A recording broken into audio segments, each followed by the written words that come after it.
Europe 1. Écoutez le monde changer. C'est donc la 11e journée de grève ce dimanche et l'avant-dernier week-end pour tenter de faire ses courses de Noël. Oui, pas évident en région parisienne où les métros et les RER ne circulent pratiquement pas. Conséquence, vous êtes nombreux à faire vos courses par Internet ou juste à côté de chez vous. Les grands centres commerciaux comme les Quatre Temps à la Défense, par exemple, ne sont pas désertés, n'exagérons rien, mais il y a moins de monde que d'habitude. Il faut dire, vous allez l'entendre avec ce reportage de Justin Morin, que ça devient quasiment le bout du monde. J'ai pris la ligne H, puis la ligne E, puis la ligne 14, puis la ligne A pour faire les cadeaux pour les vacances de Noël. Et dire qu'en temps normal, Rim n'a besoin que d'un RER et d'une petite demi-heure pour venir ici.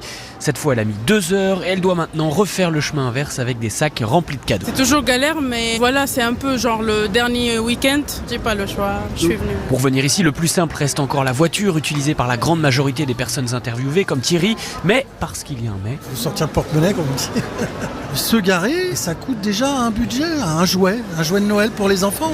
Parce que ça coûte très cher. Par exemple, là, vous savez combien vous allez payer pour le parking ? Ouais, au moins 19-20 €. Bon, nous, on a de la chance, on peut se permettre, mais bon, c'est la galère, c'est comme ça. Et c'est certainement ce qui explique l'impression de baisse d'affluence ressentie par les commerçants.